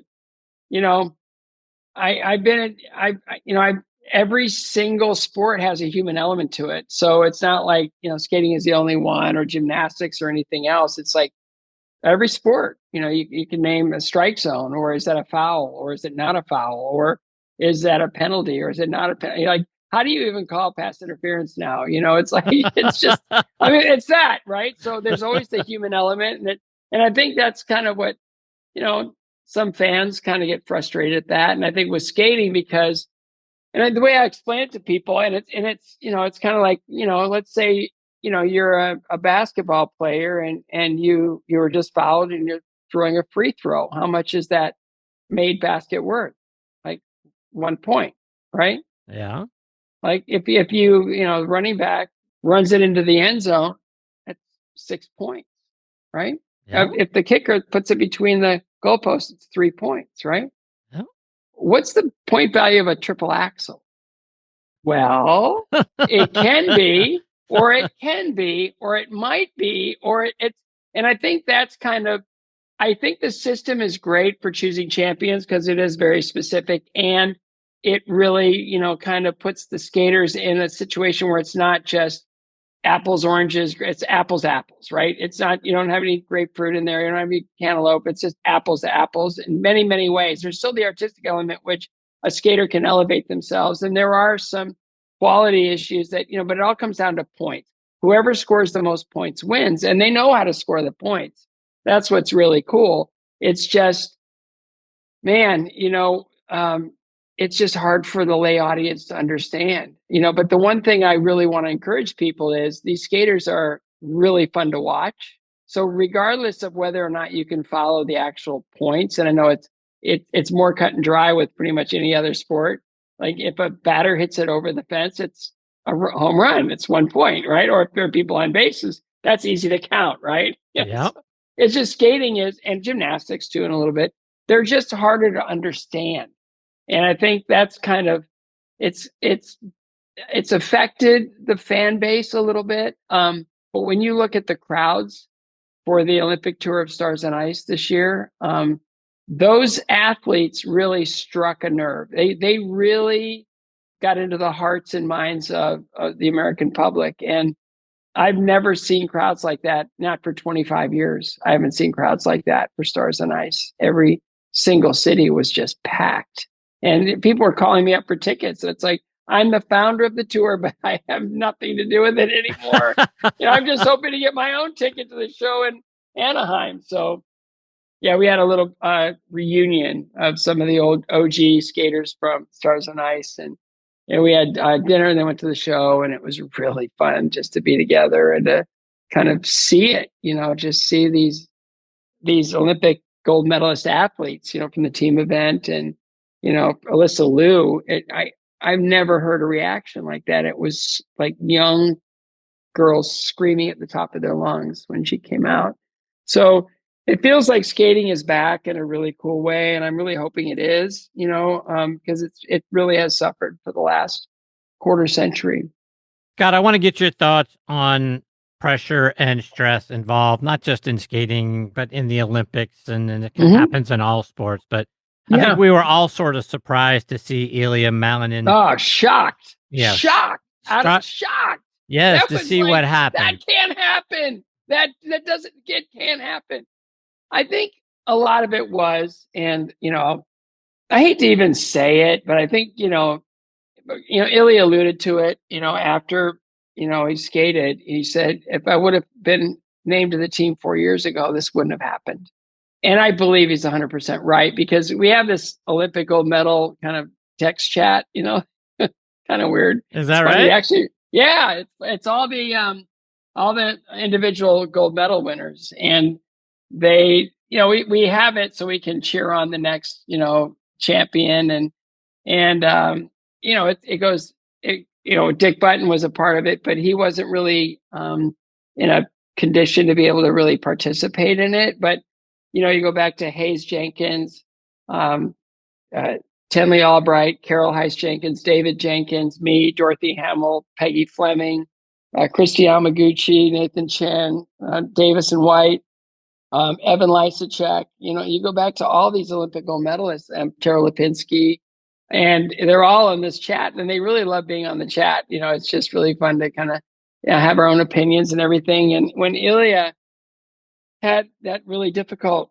devastating lung program, it was really amazing that Hayes Jenkins just immediately chimed in and said, look, we all had our Olympics before we were expected to win. All of us, every single one of us. And I went back and I looked at, the only one that won his first Olympics was Dick Button, but it was post World War II. And he got so, sort of robbed the year before at the World Championships that he just came in just to dominate. There wasn't even thought of it being the Olympics. It was a championship that he was going to win and he was going to change the sport. But everybody after that, it was like Hayes Jenkins was in that 1952 Olympics and he won 56. And then David Jenkins was in the 56 Olympics and he won in 1960. Tenley Albright was in the 52 Olympics, came back and won in 56. So there, all of us, Dorothy Hamill had an Olympics, and then she won the next one. And I had Lake Placid and I won the next one. Brian Boitano had Sarajevo and won the next one. They all had their Olympics prior so they could get their feet wet a little bit. And Ilya, rightfully so, he was, I would say, it's not overstating it, that he was the most dominant athlete at the Winter Olympic Games in all sports. Like, his margins of victory were outrageous. And the way I can explain it is, like, look at not so much the total score, but look at the difference between the placements, right? So, and I say compare it to football. So if you got like a 3-point victory, that could have gone either way, right? It could have gone one possession, right? That could have gone either way. If it's a 7-point victory, that's a touchdown. That's a little bit more convincing, right? Because now the team has to go all the way down and score to hopefully tie the game and send it to overtime or whatever. If it's a 10-point victory, that's a 2%. It's, blowout. 14, okay, a lot of the old Super Bowls, were blowouts. But you look at Ilya Malinin, and his average margin of victory is close to 40 points. Wow. 40, right? Yeah. 40. Okay, that's almost 6 touchdowns, right? He won Skate Canada last year. I think it was Skate Canada. I think it was. It might have been Grand Prix of France. But anyway, his second international competition last year, he was up against one of the guys from the podium at the Worlds from the year before, and he won by 72 points. Oh, my. So, we're at the Olympics, and there's a table of executives from NBC Comcast, and they go, can anyone beat Ilya? And I just said, only Ilya. No one can beat him. Straight up, man to man, no one can beat him. Like, no one. And I think it's tough on a lot of countries. It's France. Has some really good skaters. You look at Japan; they've got phenomenal male skaters, and they just can't beat them. There's just nothing they can do. And I think that it's kind of hard, for them to kind of go, what are we, how are we going to get through? And he's so young. Ilya's only 21 years old, and he's a great, phenomenal young man. You saw how he took his loss and how he showed incredible sportsmanship and how honest he was with the media. It had to be the toughest, most, like, a nightmare that he probably never had, of really just struggling like that on Olympic ice. But, hopefully, he went back a month later and won the World Championships by 30 points. So, it's 4 touchdowns and a field goal. But, I'm hoping that the next 4 years go as they should, and he can, just continue to grow as an athlete, as an artist, as all of these, incredible quad jumps. Repetition will make them even more solid, more predictable, even though I've never seen anybody of his level as consistent as he is, save maybe a Nathan Chen, but never up to quad axel, because he's the only man in the world that can do one. To your point, fast forward 4 years from now, it sort of becomes a mental struggle, to your point about the only person that can beat him is himself. How do you not allow what happened in February to make its way back into your mind when you get to 2030? I honestly ask Nathan Chen, the same thing happened to him in Pyeongchang before he won in Beijing. Yeah, he struggled. He was, I think, 14th in the short program, and he won the long, and he came all the way up to 5th. But, Evan Lysacek, 4th at the Olympics, he had a terrible short program because he was sick as a dog. And then he came back with a good long program. Ilya had a good short program, but the long program, he had a 5-point lead going in.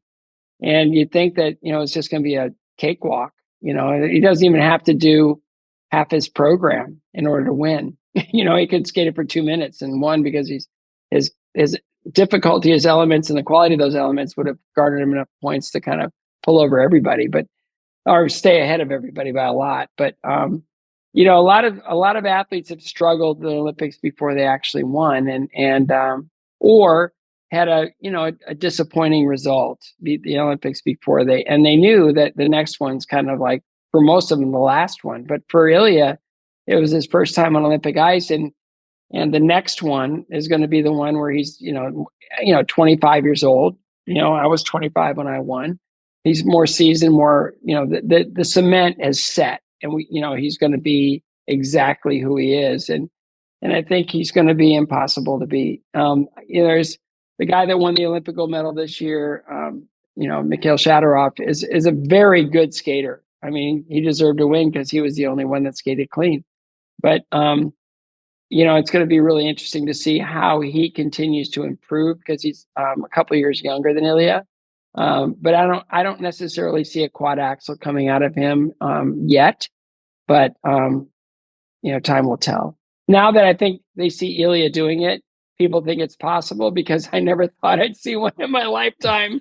and I got a video from Paul Wiley, and he did it in Lake Placid at international competition, and it was like, that looked a lot different than a triple axel. And I kept pinching it out to make it bigger, and it's like, oh my goodness, that was a quad axel. Never thought I'd see one in my lifetime.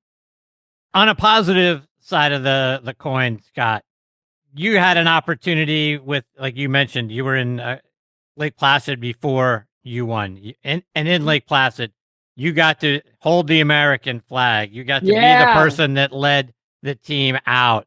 And then from there, obviously, you go on and win in 84. But that, for a kid in his first Olympics, that's a pretty big thing to be the person that they all elect to hold the American flag and lead the team out. How'd that happen? Well, I think it was my roommate. We had 4 guys in our little cabin in Lake Placid, and one of my roommates was the team captain for figure skating, and they went to the team captains meetings from all the sports, and one of the things they were going to decide was who's going to carry the flag. And I think his name was Michael Botticelli. He passed away of cancer a little over a year ago, probably a year and a half ago. And he was one of the most outrageously funny people I've ever known. So he and Stacy Smith, who was an ice dancer, were the 2 team captains. And I think Michael could read a room like nobody's business. He could get away with murder. He was so charming. And I think he's looking at everybody saying, well, I think it should be, our athlete because they're going to win a gold medal in this, or it should be our athlete because they have a chance to win a bunch of gold medals, or it should be our athlete because, blah, blah, blah. And I think he just looked at it and he took a different approach. He said, let me tell you about an athlete on our team. He has no chance of medaling here, really, no chance at all.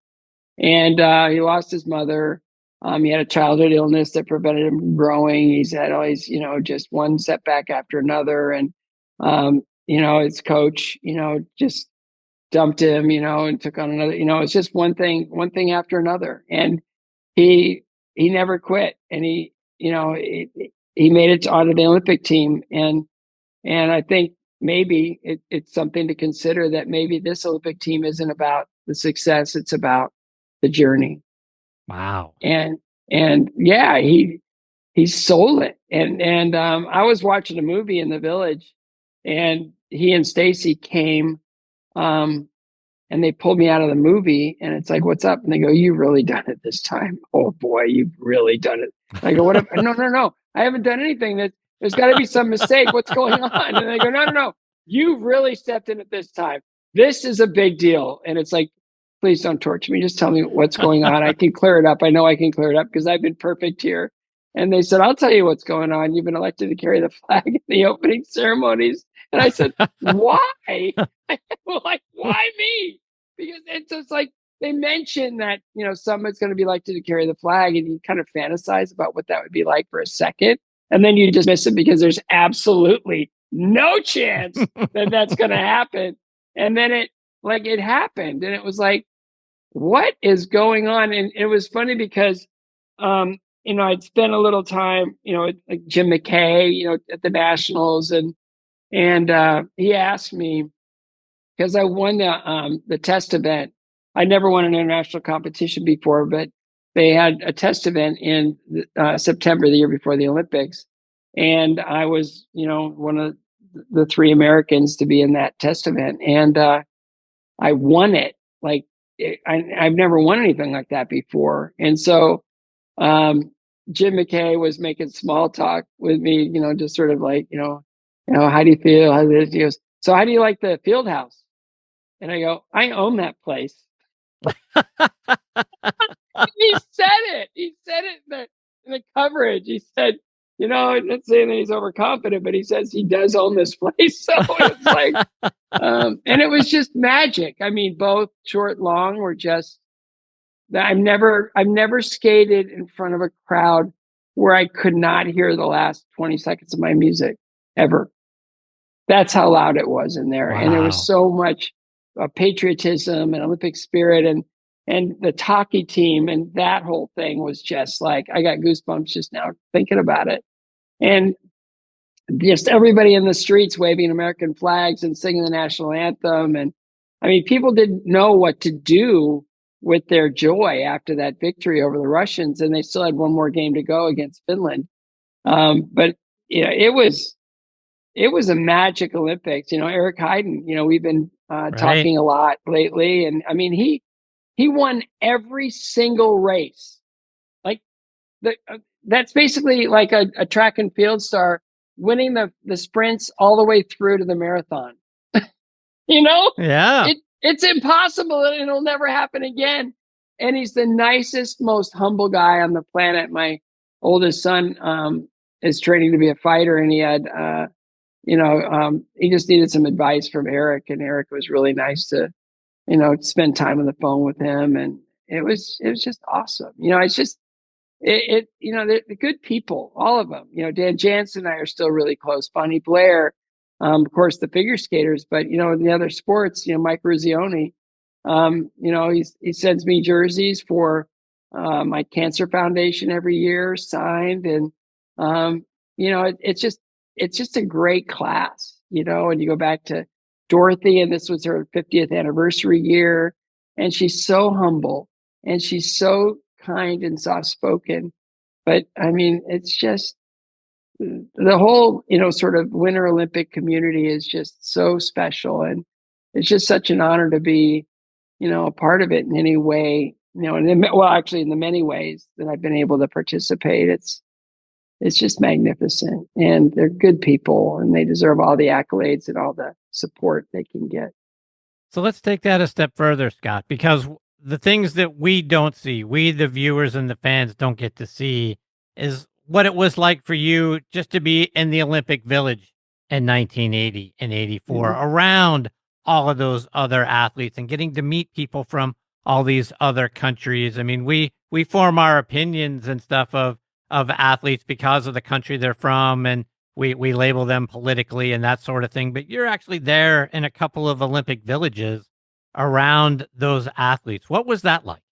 Well, Lake Placid was really special because everybody was there. Now, if you look at Milan this year, there were 5 Olympic villages because there were 5 cities hosting the Winter Olympic Games. 5 cities. And, like Cortina is 4.5 hour drive from Milan, if you could even get up there in one day. So they were spread out. I mean, I think the Olympic Village in Milan had figure skating, speed skating, and short track speed skating and hockey. But most of the hockey players were pros, and they just stayed in really nice hotels. So it was, it's just different. Like Lake Placid, I'll give you. They had steak. I had ate steak every single day there. it was just like their steaks were so good and I couldn't get enough of them. I just ate a steak every day. So one day I get a steak and I'm kind of sitting by myself and I see somebody sit across from me and I look up and it's Ingemar Stenmark. And I almost had to be Heimlich. I almost like inhaled my bite of meat. And it was just like, how do I do this? I've never been around famous people like that before. I don't know how to do any of this. And I kind of made eye contact and I said, hi. And then he said, hi. And that was it. But just, all the athletes and as they are victorious coming back into the village and the celebrations, you can hear them. And again, just the camaraderie of just being in, Lake Placid, they had all these different stations depending on what country you're from. Right. So, and the Italians, like we were all saying, they're drinking wine and they're Olympic athletes. That's crazy.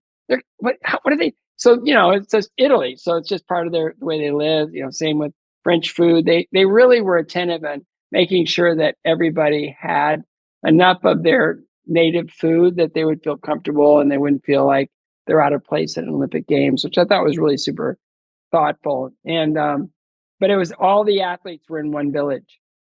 And it was really fun and super exciting and very magical. And it's kind of like they call Lake Placid the last Mayberry Olympics because there'll never be another Olympics in a small town like that. It's gotten too big.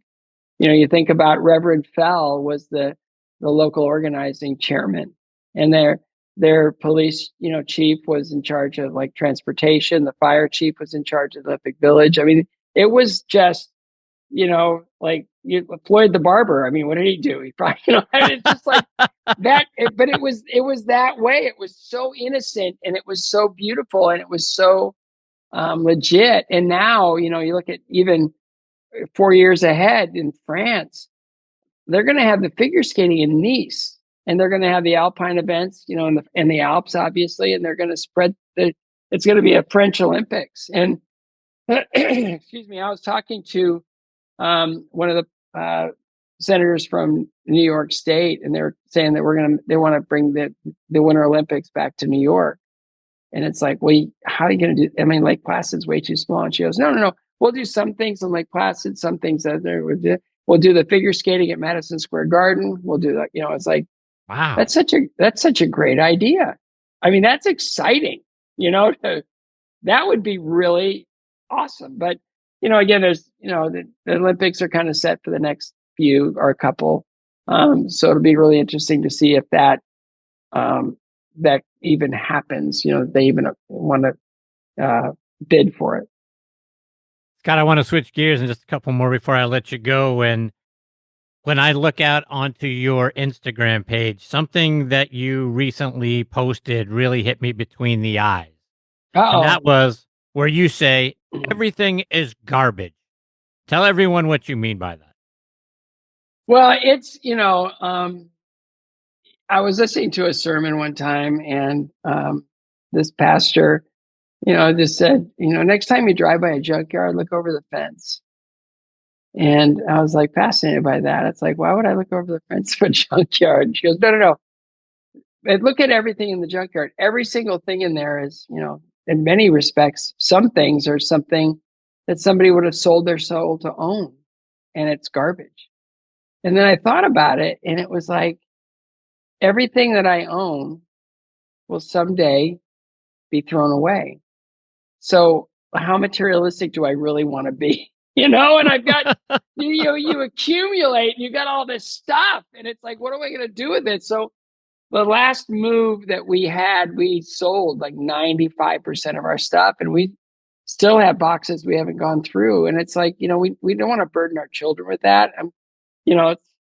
It's just kind of getting into those years where you just got to plan ahead a little bit. It's just, it's time to downsize, time to purge, keep things that mean something to you, but, just for the time being, but not enough, and not this giant accumulation where now your kids have to go through it and throw it away. And, it's just, so it using the math of that, and knowing that, we're here just for our time here.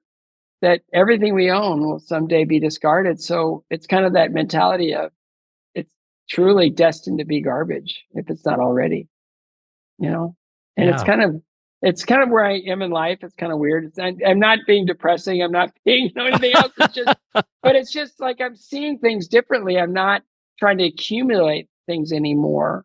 I'm really just trying to be more strategic on what I spend time around, and what kind of memories do I want to have like right in front of me, and it's like it's pretty neat. I've got a golf trophy from winning the Vince Gill's tournament a few years ago. I've got just little things that I just make me just remember.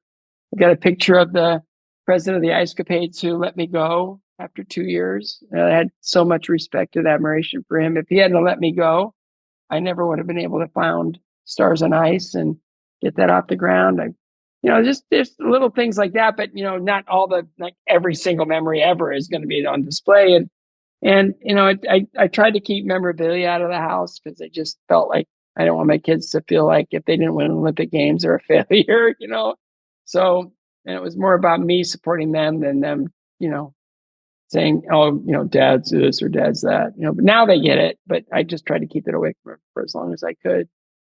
But yeah, everything at some point will be garbage. So like doing the math, it's kind of maybe garbage now.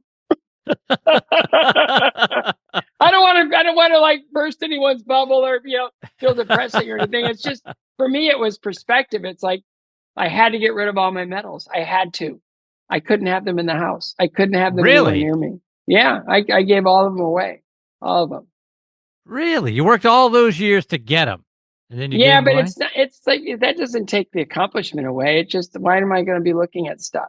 Like I won't. So I gave everything to the U.S. Figure Skating Hall of Fame Museum in Colorado Springs. And so it's there and they look after it and it's nice. And I don't have to worry about, my house burns down, like my whole skating identity or my whole Olympic identity is gone or anything like that.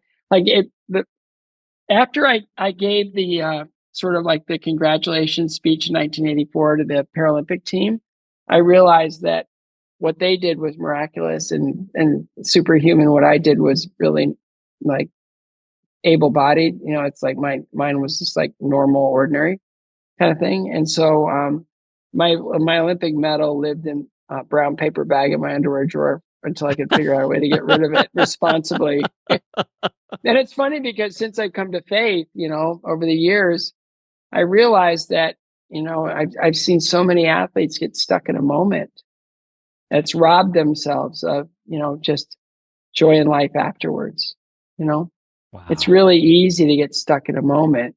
And then, it's like nothing after it is as exciting or as glamorous or as spectacular. So they feel their lives are less in some way, shape, or form. And so, those little videos I do are meant to be encouragements, not to be, downers or anything.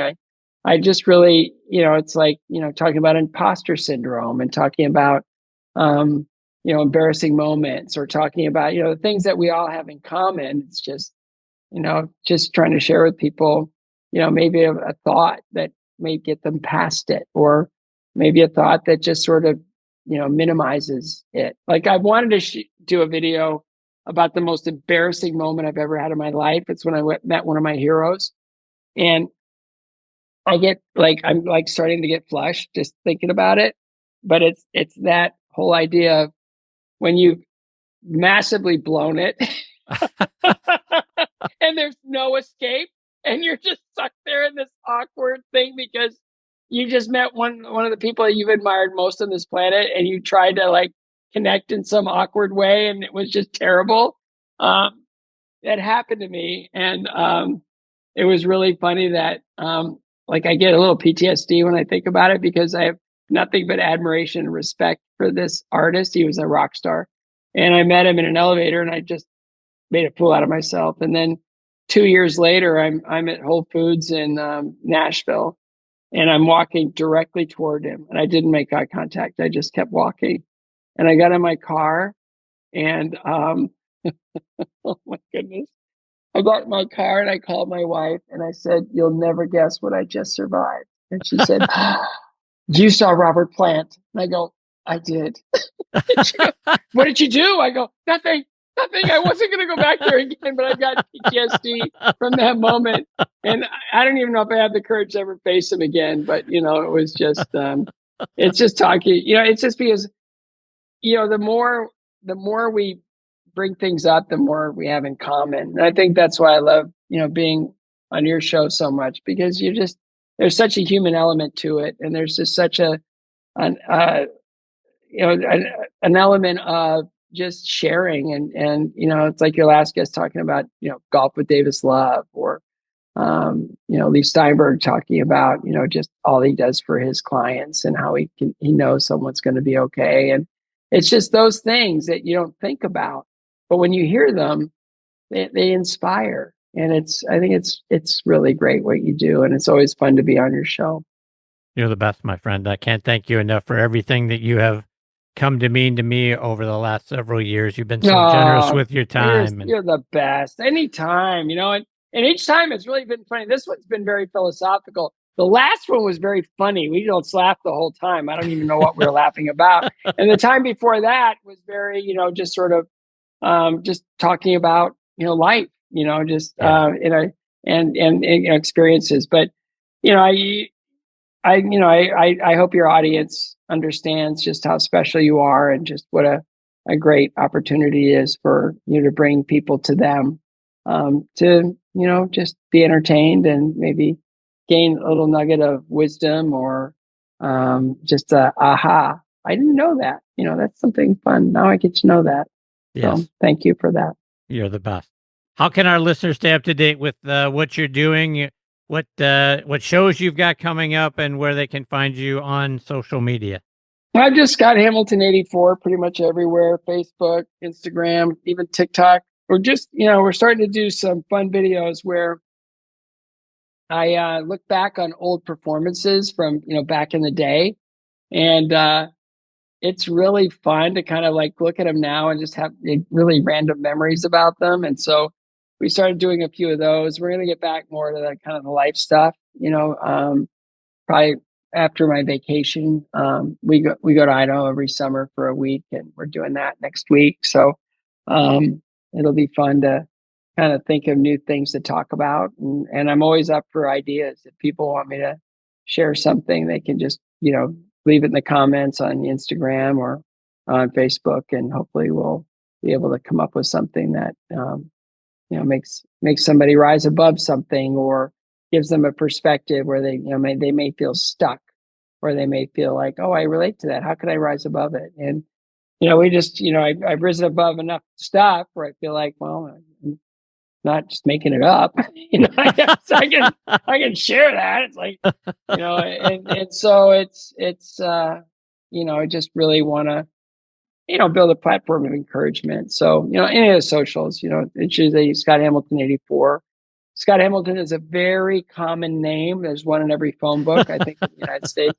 So we had to put the little 84 after it. But yeah, so. Talk about your foundation too. Oh, CARES. Yeah, people want to go, scottcares.org. We raise money for immunotherapy and targeted therapies for cancer. And I've been doing that for 26 years now plus, and I've never taken a penny ever. I'm a volunteer.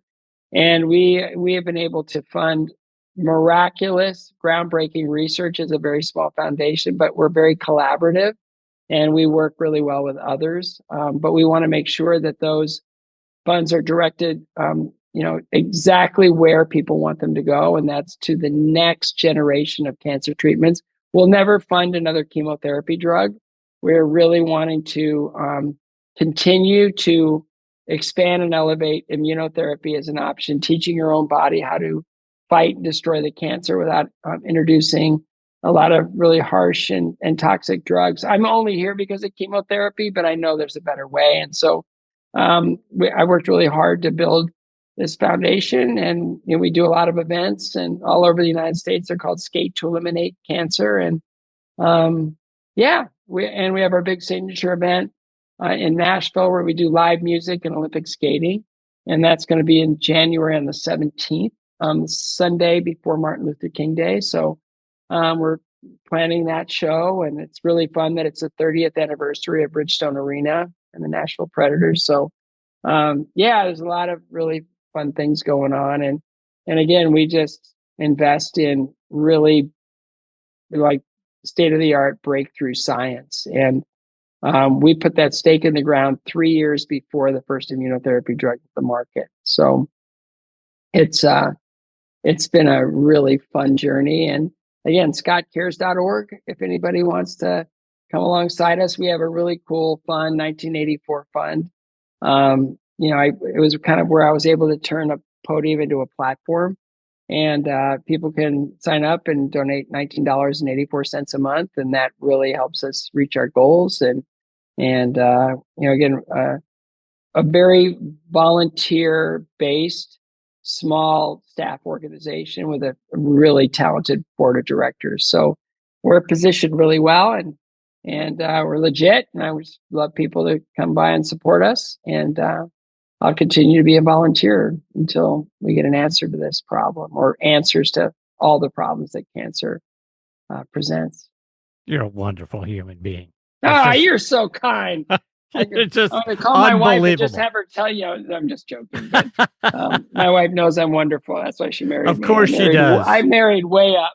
I have punted my coverage as it goes, but yeah, you're the best. Got a great family, and kids are just thriving, and just ask your audience to continue to pray for us, and just that we'll be able to. Yeah, it's been a wild ride. Scott, thank you so much again for being a part of this week's show and making every segment you're a part of so much fun.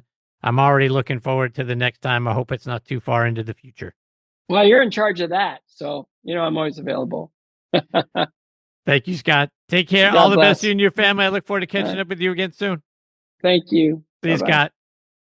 That is the great Scott Hamilton. At Scott Hamilton 84 is where you're going to find him on social media. And I hope you'll join me in supporting scottcares.org for that $19.84 a month, doing great things. Again, not with the chemotherapies, but with immunotherapy to really make breakthroughs. And that's just wonderful. The fact that he is leading that organization, has been doing so for decades now, and they are really starting to come forth with some imaginative, out-of-the-box things that are making impact on people's lives. So please go help them and their fight against cancer. I mean, look, Scott is, like I say, this whole show between Leigh Steinberg, John Inman, and Scott Hamilton, three of the best individuals you will ever meet.